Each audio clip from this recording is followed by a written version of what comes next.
Good morning students.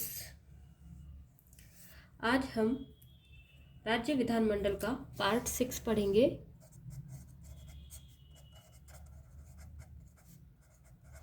राज्य विधानमंडल में पार्ट 6।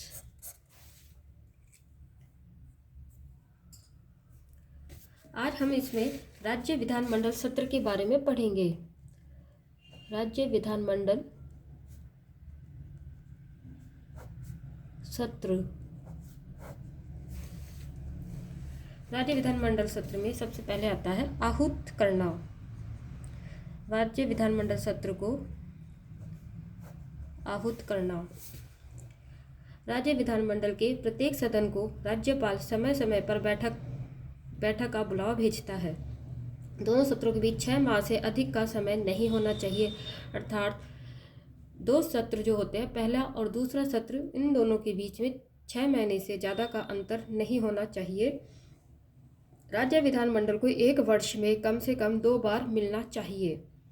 एक सत्र में विधानमंडल की कई बैठकें हो सकती हैं। स्थगन।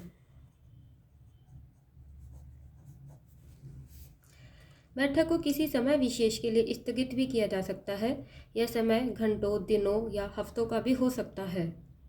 अनिश्चित काल स्थगन का मतलब है कि चालू सत्र को अनिश्चित काल तक के लिए समाप्त कर देना।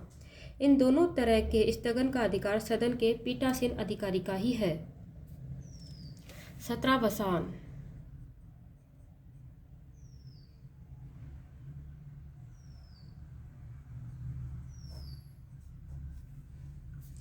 पीठासीन अधिकारी, अध्यक्ष या सभापति कार्य संपन्न होने पर सत्र को अनिश्चित काल के लिए स्थगन की घोषणा करते हैं।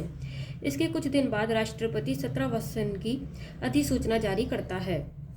हालांकि सत्र के बीच भी राज्यपाल सत्रावसान की घोषणा कर देता है।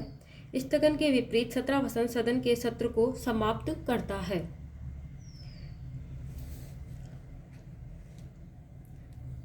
विघटन।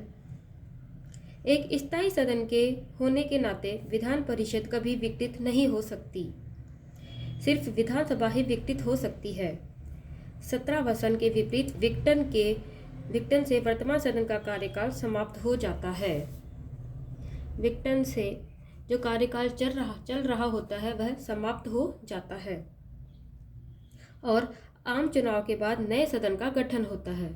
अर्थात विघटन के बाद सत्र का नया चुनाव होता है और नए सदन का गठन किया जाता है। विधानसभा के विघटित होने पर विधेयकों को खारिज होने को इस प्रकार हम समझ सकते हैं कि विधानसभा में लंबित विधेयक समाप्त हो जाता है, चाहे मूल रूप से यह विधानसभा द्वारा प्रारंभ किया गया हो या फिर इसे विधान परिषद भेजा गया हो।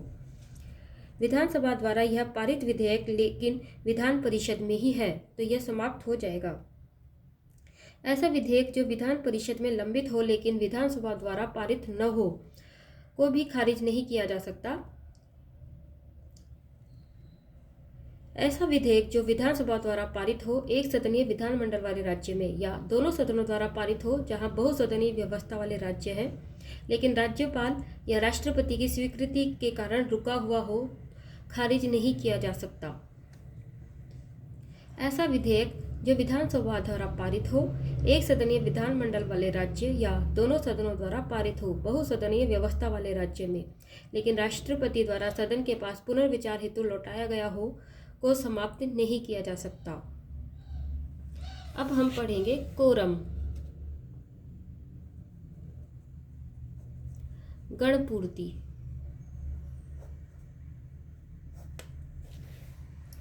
किसी भी कार्य को करने के लिए उपस्थित सदस्यों की एक न्यूनतम संख्या को कोरम कहते हैं।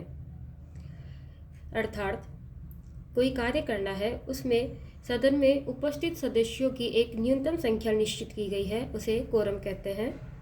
यह सदन में 10 सदस्य या कुल सदस्यों का 10वां हिस्सा पीठासीन अधिकारी सहित होता है। यह सदन में 10 सदस्य या यह सदन का 10वां हिस्सा अर्थात 1/10 जिसमें पीठासीन अधिकारी भी शामिल है होता है। इनमें से जो भी ज़्यादा हो, या तो 10 सदस्य या सदन का 10वां हिस्सा, इसमें से जो भी ज़्यादा हो उसे कोरम कहा जाता है। यदि सदन की बैठक के दौरान कोरम न हो तो यह पीठासीन अधिकारी का कर्तव्य है कि सदन को स्थगित करे या कोरम पूरा होने तक सदन को स्थगित रखे। सदन में मतदान।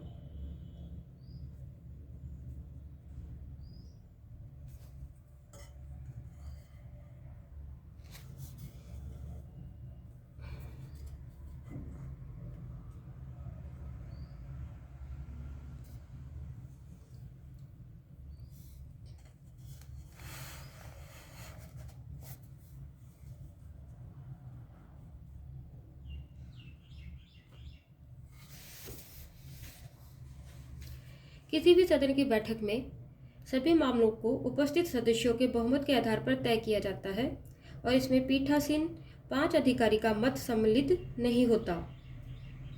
केवल कुछ मामले जिन्हें विशेष रूप से संविधान तय करता है, जैसे विधानसभा अध्यक्ष को हटाना या विधान परिषद के सभापति को हटाना, इनमें सामान्य बहुमत की बजाय विशेष बहुमत की आवश्यकता होती है। पीठासीन अधिकारी विधानसभा अध्यक्ष या विधान परिषद के मामले में सभापति पहले मामले में मत नहीं दे सकते, लेकिन बराबर मतों की स्थिति में निर्णायक मत दे सकते हैं। विधानमंडल में भाषा। संविधान विधानमंडल में कामकाज संपन्न कराने के लिए कार्यालयीय भाषा या उस राज्य के लिए हिंदी अथवा अंग्रेजी की घोषणा करता है। हालांकि पीठासीन अधिकारी किसी सदस्य को अपनी मातृभाषा में सदन को संबोधित करने की अनुमति दे सकता है। राज्य विधानमंडल यह निर्णय लेने को स्वतंत्र है कि सदन में अंग्रेजी भाषा में जारी रखा जाए या नहीं। ऐसा वह संविधान के प्रारंभ होने के 15 वर्षों बाद तक के लिए कर सकता है, अर्थात 1965 तक के लिए था ये। हिमाचल प्रदेश, मणिपुर, मेघालय और त्रिपुरा के मामले में यह समय सीमा 25 वर्ष है और अरुणाचल प्रदेश, गोवा और मिजोरम के मामले में 40 वर्ष है। मंत्रियों एवं महाधिवक्ता के अधिकार। सदन का सदस्य होने के नाते प्रत्येक मंत्री एवं महाधिवक्ता को यह अधिकार है कि वह सदन की कार्यवाही में भाग ले, बोले एवं सदन से संबद्ध समिति जिसके लिए वह सदस्य रूप में नामित है, वोट देने के अधिकार के बिना भी भाग ले। संविधान के इस उपबंध के 2 कारण हैं। एक, मंत्री उस सदन की कार्यवाही में भाग ले सकता है जिसका वह सदस्य नहीं है, और दूसरा, एक मंत्री जो सदन का सदस्य नहीं है दोनों सदनों की कार्यवाही में भाग ले सकता है। इसके अलावा विधानमंडल में एक विधायी प्रक्रिया होती है जिसमें विधेयक होते हैं, साधारण विधेयक और धन विधेयक। साधारण विधेयकों में विधेयक प्रारंभिक सदन में जाता है, तब वहाँ पे विधेयक का प्रथम पाठन, द्वितीय पाठन और तृतीय पाठन होता है। तृतीय पाठन होने के बाद विधेयक दूसरे सदन में जाता है। दूसरे सदन में भी विधेयक पर प्रथम पाठन, द्वितीय पाठन और तृतीय पाठन होता है। इसके बाद यह दोनों सदनों से पारित होने के बाद राज्यपाल की स्वीकृति के लिए जाता है और राज्यपाल इस विधेयक को स्वीकृति प्रदान कर सकता है या अपनी स्वीकृति देने से इसे रोके रख सकता है, या वह सदन या दोनों सदनों के पास विधेयक को पुनर्विचार के लिए भी भेज सकता है। और इसके अलावा राष्ट्रपति के विचारार्थ भी विधेयक को सुरक्षित रख सकता है। किंतु इस संबंध में यदि राज्यपाल विधेयक को रोक लेता है तो विधेयक समाप्त हो जाता है और यह अधिनियम नहीं बनता। यदि राज्यपाल विधेयक को पुनर्विचार के लिए भेजता है और दोबारा सदन या सदनों द्वारा इसे पारित कर दिया जाता है एवं पुनः राज्यपाल के पास स्वीकृति के लिए भेजा जाता है, तो राज्यपाल को उसे मंजूरी देना अनिवार्य हो जाता है। इस तरह राज्य के पास वैकल्पिक वीटो होता है। यह स्थिति केंद्रीय स्तर पर भी है। राष्ट्रपति की स्वीकृति में विधेयक को राज्यपाल द्वारा राष्ट्रपति की स्वीकृति के लिए सुरक्षित रखता है। तो राष्ट्रपति या तो अपनी स्वीकृति दे देते हैं या उसे रोकते हैं, या विधानमंडल के सदन या सदस्यों को पुनर्विचार हेतु भेज सकते हैं। 6 माह के भीतर इस विधेयक पर पुनर्विचार आवश्यक है। यदि विधेयक को उसके मूल रूप में या संशोधित कर दोबारा राष्ट्रपति के पास भेजा जाता है तो संविधान में इस बात का उल्लेख नहीं है कि राष्ट्रपति इस विधेयक की मंजूरी दे या नहीं।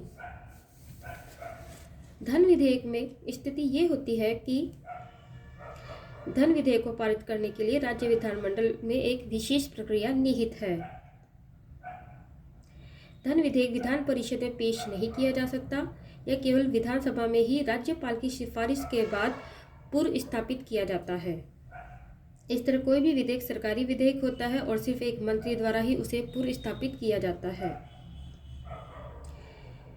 धन विधेयक विधानसभा से पारित होने के बाद विधान परिषद के पास विचारार्थ जाता है, जिसमें वह इसमें न तो इसे अस्वीकार कर सकता है, न ही इसे संशोधित कर सकता है। वह केवल 14 दिन में विधेयक को लौटा सकता है। विधानसभा इसके सुझाव को स्वीकार कर भी सकती है और अस्वीकार भी कर सकती है। ये राज्य विधानमंडल का पार्ट 6 था। धन्यवाद।